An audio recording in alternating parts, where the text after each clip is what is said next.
8:59 vamos a trabajar. Con el texto en las manos, empezamos. Número 1. Vayan escribiendo, chicos. Voy a hacer un zoom. Dice, realiza un cuadro comparativo entre las características del cuento popular y el cuento literario. Ahora, aquí en el texto, mire cómo hasta el momento que escriben los textos, yo digo, lo ponen como una trabita o una confusión.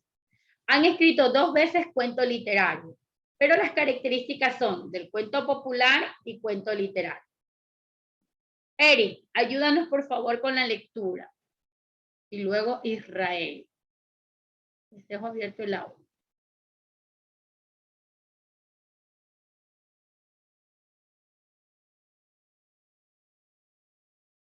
Los que les dejé ingresar, por favor, enciendan sus cámaras y escriban su asistencia.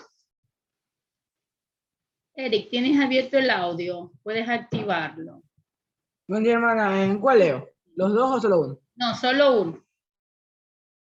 A ver, voy a leer el que dice cuento literario. Ok. Primero. Es un relato culto, técnico y cultural. Se transmite a través de la escritura y se narra en una sola versión. Muy bien. Ese es el literario, porque ese es el escrito. Ahora es el popular, porque ahí dice literario, pero ese no es literario. Ya Eric leyó literario. Ahora es cuento popular. Ok, Israel, ayúdanos por favor con la lectura. Cuento popular es una narración tradicional. Se transmite por vía oral. Puede narrarse en varias versiones. Muy bien. Pero hubo una característica que nos hizo falta allí. Génesis. ¿Cuál es esa característica importante en el cuento popular? Que se transmite de generación en generación. Esa ya les dijeron. La otra. Sobre el autor. El autor es anónimo. Muy bien. En el cuento popular, el autor es anónimo. Eso no nos podemos, de eso sí no nos podemos olvidar, chicos. Número 2. Vaya escribiendo. Yo voy a ir despacito para que usted vaya escribiendo, ¿ya? Poco a poco. Ahí le voy dando le voy dejando. Porque hasta aquí voy a revisar, ¿ya? Número 2. Elabora un organizador gráfico. Nosotros ya hemos hablado de cuento, ¿verdad? De cuento popular y cuento literario. En este caso vamos a hacer el gráfico de la estructura de un cuento. Cuento en general. Introducción, nudo y desenlace. El principio, el desarrollo también conocido el nudo, el desenlace o final. Pero nosotros leímos la semana pasada, voy a ir hacia atrás, ¿ya? Con Corazón delatador. Y como nosotros ya leímos Corazón delatador de Allan Poe, que por cierto también a los chicos de noveno, algunos les escuché esta novela policíaca muy bonita, un relato muy hermoso. Así que vamos a hacer la estructura sobre la introducción, el nudo y el desenlace. Y vamos a escribir, ustedes todos atentos. Haga su organizador bien bonito y vamos a empezar a escribir. Vamos a hacerlo poco a poco porque usted hasta aquí me va a trabajar. Bueno, hasta aquí y hasta la página, 2 páginas más. El cuento, la estructura, el cuento está estructurado. Introducción, nudo y desenlace. ¿Cuál era el nombre del cuento? ¿Se acuerdan? Corazón delatador. Así que nos vamos hacia la lectura del Corazón delatador y empezamos en la introducción a escribir como ejemplo. La enfermedad había agudizado mis sentidos. Así empieza el Corazón delatador. La enfermedad había agudizado mis sentidos. Continuamos con el nudo, donde pasa todo. Justamente a las 12 iba yo a mirarlo mientras dormía. Justamente, mire cómo empieza todo el problema. Justamente a las 12 iba yo a mirarlo mientras dormía. Ahora me voy al desenlace. Desenlace. El corazón del viejo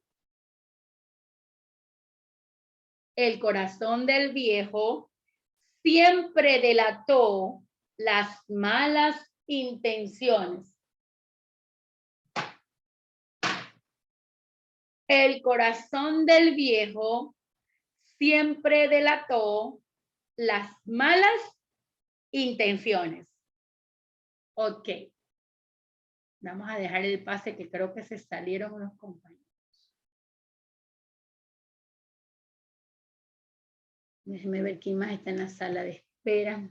El internet que está malo y a veces saca a sus compañeros de clase. Ok, continuamos. Sigo subiendo para que usted esté viendo el organizador, ¿ya? Mire el organizador, para que usted lo haga en su libro, pero hágalo bien, bien bonito. Puede escribir primero las palabras y luego alrededor le hace el cuadrito cuando termine la hora clase. Le voy a dejar 5 minutos para que usted lo pueda terminar. Número 3. Número 3. Define con tus palabras, esto es personal. ¿Qué es un relato de ficción? Ustedes que son expertos en ver esas películas de ficción, ¿qué es un relato de ficción? Es lo que usted entienda sobre relato de ficción. Nos vamos a la siguiente actividad. Página 158. Página 158. Empezamos. Dice, elabora un esquema sobre los principales textos sagrados de la India y sus características. Hablamos de la cultura y lengua de la India. Y en este momento vamos a hablar sobre esos textos sagrados de la India. ¿Por qué tiene que ver la religión con la India? Y si nosotros estamos viendo lengua y literatura. Porque para ellos los textos sagrados son literatura, chicos. Libros como Don Quijote de la Mancha, libros como una colección de textos literarios. Entonces, para ellos, la literatura es importantísima en su religión, que yo más que una religión, yo la creo que es una filosofía, este es mi punto de vista. Bueno, textos sagrados de la India. Textos sagrados de la India. Escuchen. El Ramayana o Ramayana, así se escribe, Ramayana, pero es Ramayana. Los Vedas y los Upanishad. Los Upanishad, así, Upanishad. Entonces haga su organizador, vaya escribiendo los textos sagrados de la India. El Ramayana o Ramayana, los Vedas y los Upanishad. Ahí están, vaya escribiendo. ¿Qué son los Ramayana? Es una obra épica, mire, una obra legendaria, una obra épica compuestas por 24,000 versos. Una obra épica compuesta por 24,000 versos. Ese es el Ramayana o Ramayana, como dice aquí. Como es un extranjerismo, usted puede leerlo como le sale en ese momento, como usted lo lee. ¿Verdad? Como usted lo lee, le sale el extranjerismo. Los Vedas. Es el texto más antiguo, escuchen, de la literatura hindú. Son libros literarios nada más. Es el texto más antiguo de la literatura hindú, escrito en sánscrito. Uno de los más antiguos de la literatura hindú, escrito en sánscrito. Y por último tenemos los Upanishad o Upanishad, que son meditaciones, para los que están en las meditaciones, ¿verdad? Escritas desde el 600 antes de Cristo. Los Upanishad, que son las meditaciones, escritas desde hace 600 años antes de Cristo. Número 2. Analiza la conocida frase. Y aquí nos vamos a los mensajes explícitos e implícitos. Explícito cuando nosotros al leerlo sabemos de qué se trata. Implícito cuando sí nos cuesta conocer el tema. Está allí, pero este te permite, mediante pista o más información, saber de qué se está tratando. Eso no significa que no están. Sí están. Los explícitos y los implícitos están dentro del texto, pero en los explícitos es fácil de interpretarlo. Mientras que los implícitos se lleva más tiempo a través de seguir leyendo y pistas también que nos dan dentro de los textos. Ok. Analiza la conocida frase. Usted va a analizar esa frase. La imagen es nada. La sed es todo. La imagen es nada. La sed es todo. Señala cuál es el significado explícito y el significado implícito. Bien. Dejen quién activó el audio. Ortega. Ok, esto es personal.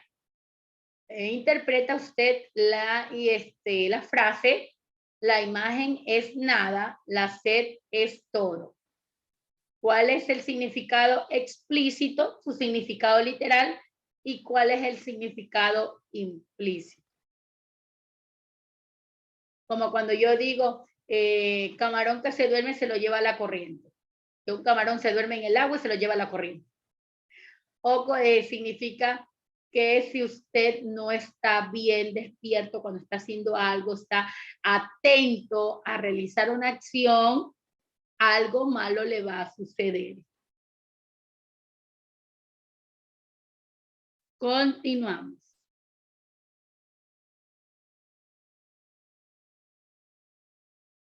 Número 3. Esto ya es personal. Esto sí es personal. Yo nada más que lo voy a guiar. Número 3. Escribe una carta al director. Pero como nosotros ya tenemos nuestra carta al director, no lo vamos a realizar. Ya nosotros tenemos la carta al director. ¿Para qué nuevamente hacer un trabajo que ya lo hicimos? Así que nos vamos a la página 159. Déjenme ver a alguien que se salió otra vez. Es el internet, así como Yulei se salió, o algunos están saliendo. Bueno, nos vamos a la página 159. Ya se me fue la información. Un ratito, chicos. Se me fue. Ok.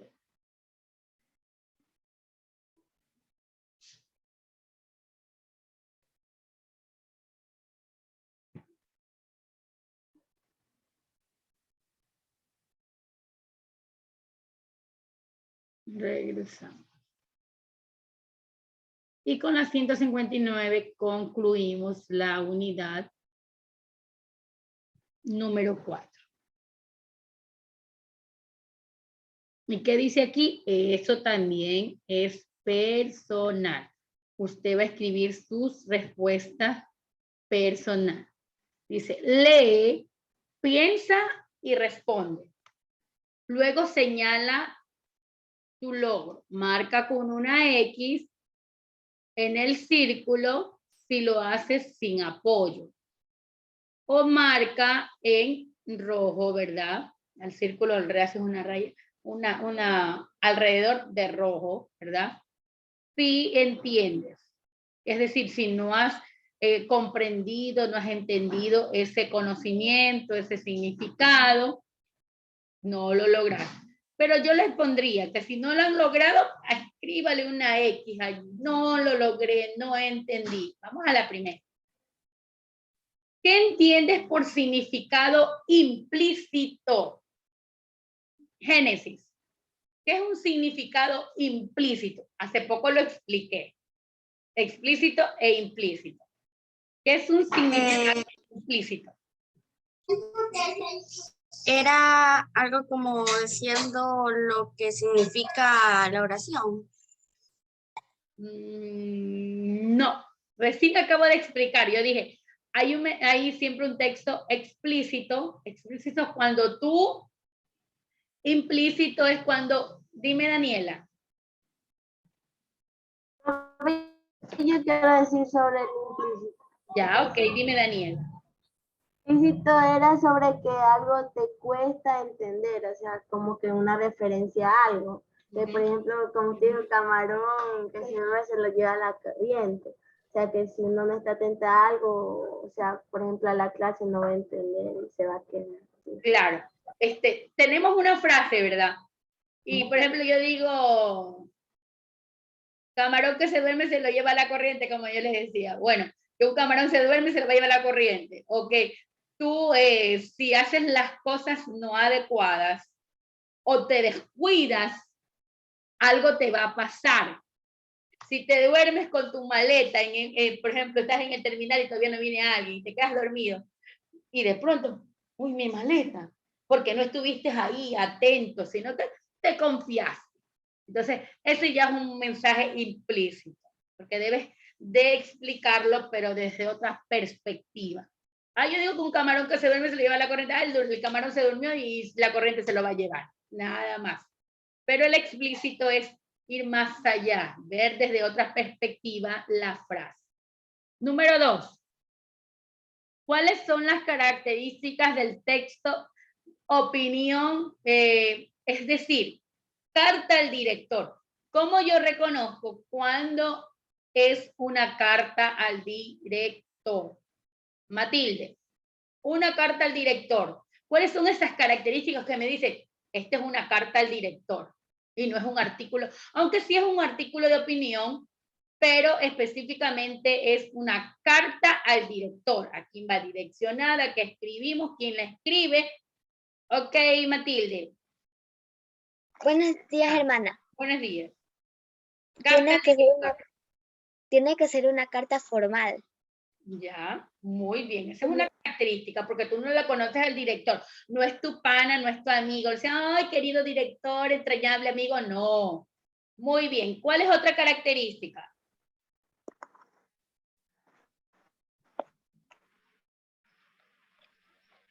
Que también tiene que ir el nombre del que la escribió y el nombre del director. Muy bien. Va direccionada. Por ejemplo, han emitido un artículo de opinión en la revista XYZ, no le vamos a decir nombre, en el cual da una información que no es veraz sobre que hay delincuentes, hay droga en la institución. Entonces, o la rectora o alguna autoridad, el comité padres familias, bueno, envían una carta al director de esa revista XYZ de que una persona, Arturo de los Palotes, porque el artículo de opinión debe tener un autor. Como la revista dice, bueno, usted lo escribió, en usted recae todo lo que pase. Llega la carta del director, la unidad educativa, se dirige hacia el director de la revista XYZ, Mario Lozano, que rectifique una información errónea que hizo su articulista Juan de los Palotes, en el cual da a conocer una noticia que no es verdadera. Y escribe que se rectifique, porque si no vamos a tener instancias legales, los vamos a denunciar, bla, bla, bla, porque nosotros tenemos la evidencia que eso no sucede en nuestra institución. ¿Sí ven?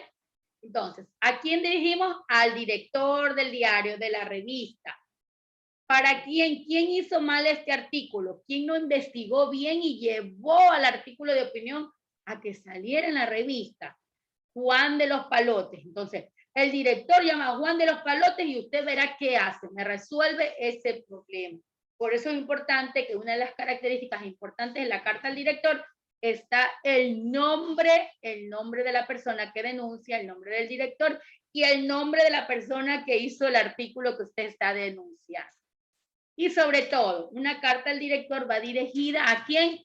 Al director. ¿Para qué? No solamente para hacer un reclamo, un agradecimiento, para resaltar alguna noticia que lo ha beneficiado o que ha contribuido con la sociedad. Continuamos. ¿Cuáles son las características específicas de una conferencia? ¿Recuerdan cuando vimos la clase de conferencia? ¿Quién daba la conferencia? ¿Qué se debe ser antes de la conferencia, durante la conferencia, después de la conferencia? ¿Quiénes intervienen en una conferencia? Así que vamos a hablar sobre esa conferencia. Y les vamos a preguntar a Yeshua. Yeshua, háblanos por favor de estas características de la conferencia.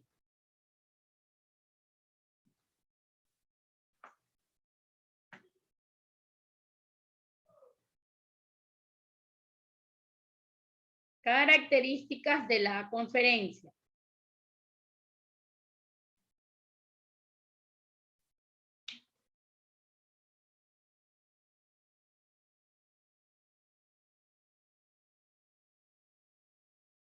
Ok. Empezamos. La conferencia y sus características. Número 1, podemos hablar de la persona que da la conferencia, Yeshua. ¿Cómo debe ser esta persona que dé una conferencia?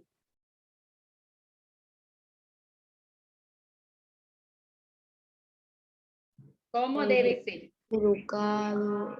Ya. Voy a hacer más. Con referente al tema. Mira, es un video más largo. Debe conocer el tema, no debe de conocer el tema. Sí, debe de conocer el tema. Mira, creció mucho. Mira. Debe conocer el tema, debe ser especialista en el tema. Una persona que da una conferencia debe conocer de principio a fin el tema, porque va a estar frente a un auditorio, a una audiencia, a un público.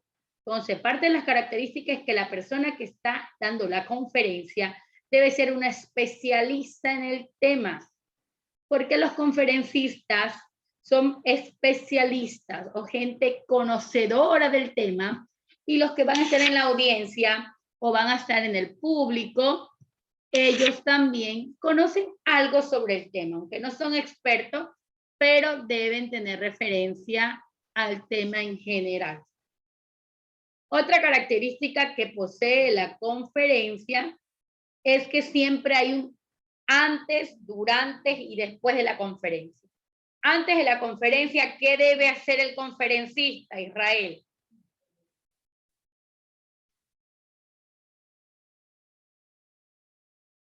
¿Qué debe hacer el conferencista antes de la conferencia?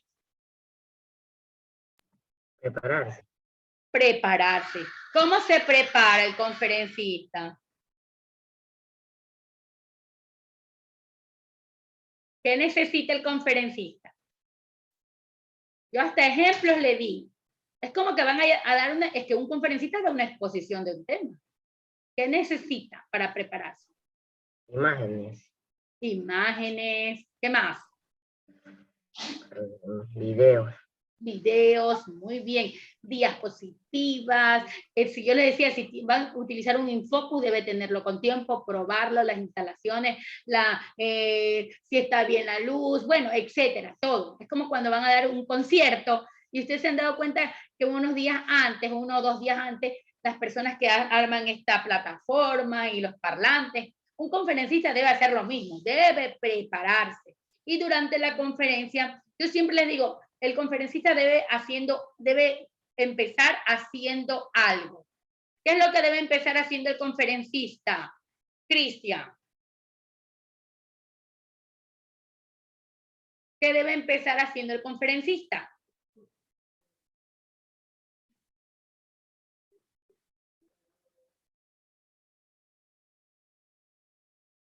¿Qué hace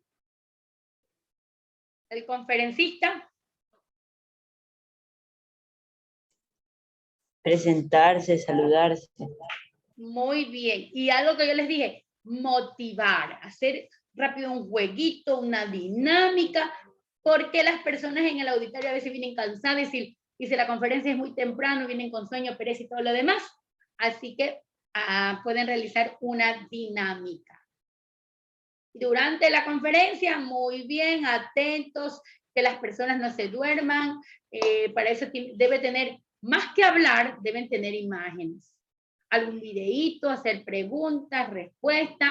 Y al final de la conferencia puede, digo yo, hacer propaganda. Invitarlos a una próxima conferencia. Bueno, chicos, ustedes me terminan hasta aquí.